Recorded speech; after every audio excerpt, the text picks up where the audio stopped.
Dengan pasar modal syariah, dukungan juga terus dilakukan oleh pemerintah, begitu dengan beberapa kebijakan yang sudah dikeluarkan. Kemudian kita dari sisi kapitalisasi pasarnya juga mengalami lonjakan yang signifikan. Anda melihat bagaimana perkembangan pasar modal syariah Indonesia saat ini?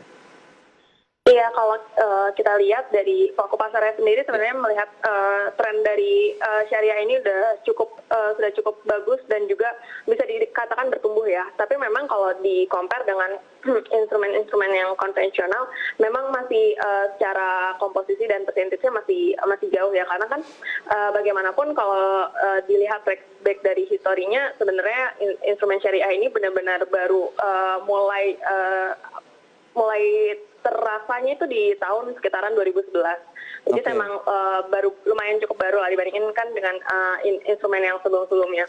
Nah, tapi dengan sekarang instrumen syariah sudah cukup banyak dan juga dari segi misalnya dari sukuk dari obligasinya untuk yang berbasis syariah maupun juga dengan dari saham-saham syariah itu juga membantu untuk masyarakat lebih mengenal lagi tentang instrumen investasi bersyariah. Dan juga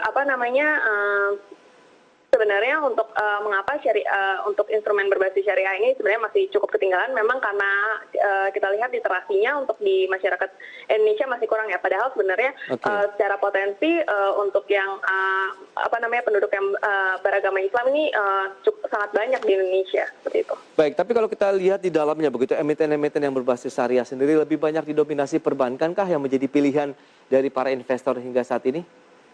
Iya, sebenarnya untuk kalau kita lihat kan sebenarnya dari IDX sendiri juga ada indeksnya sendiri ya, yang bisa kita lihat indeks saham syariah Indonesia, ISSI. Tapi kalau kita lihat dari pergerakan sahamnya, memang investor ini lebih cenderung untuk mengkoleksi instrumen investasi emiten-emiten yang di sektor perbankan ya. Oke. Berarti kalau misalnya Anda bisa rekomendasikan yang berbasis syariah itu lebih ke sektor yang mana nih? Apakah juga, kan kita lihat ada banyak sekali sebenarnya sektor-sektor yang sudah masuk ke dalam efek syariah.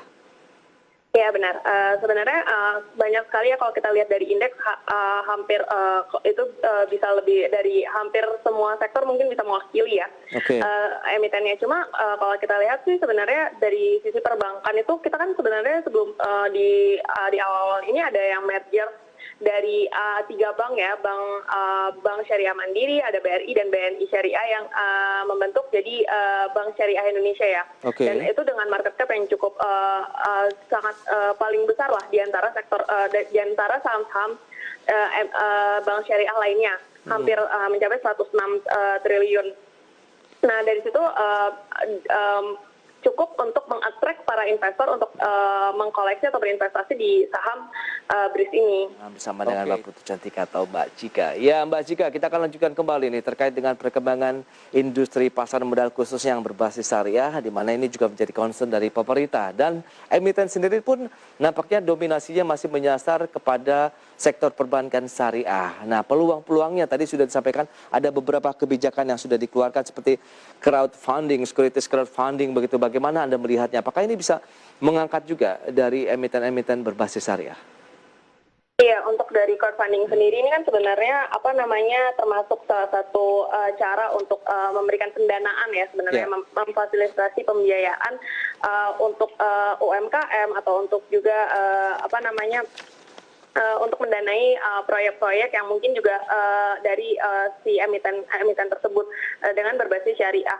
Menurut kami sih sebenarnya pemerintah ini sebenarnya lagi fokus terhadap bagaimana caranya untuk mengintegrasikan antara satu dengan yang lainnya, misalnya seperti dengan adanya crowdfunding, emiten-emiten yang memiliki proyek-proyek bisa didanai dengan dana dari situ, dan juga misalnya ada beberapa emiten juga yang mulai masuk ke emiten syariah yang masuk juga di layanan digital di era sekarang, agar masyarakat lebih mulai mengetahui atau literasi terhadap syariah mungkin lebih meningkat lagi dengan cara seperti itu gitu. Oke, nah berarti tetap peluangnya menjanjikan untuk investasi jangka panjangkah atau lebih kita untuk trading kan juga kalau kita bicara mengenai emiten-emiten berbasis syariah? Untuk investasi jangka panjang ini sebenarnya sangat untuk beberapa emiten memang sangat bagus yang memiliki prospek yang cukup menjanjikan juga. Karena kan memang potensinya masih cukup besar ya di Indonesia sendiri.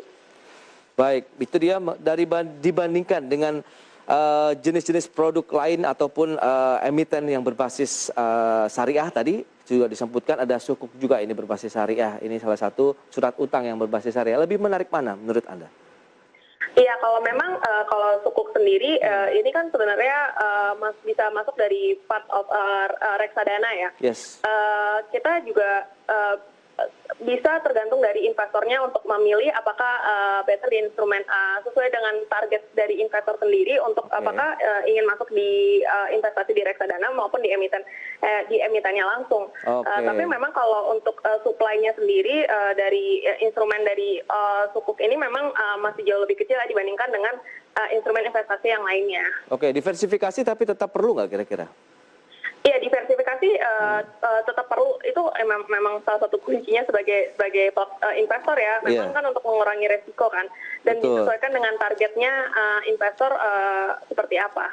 Baik, berarti tetap optimis ya terkait dengan perkembangan juga pasar modal syariah dan juga emiten berbasis syariah untuk jangka panjangnya, Mbak Chika. Iya, benar. Baik, kita akan lanjutkan.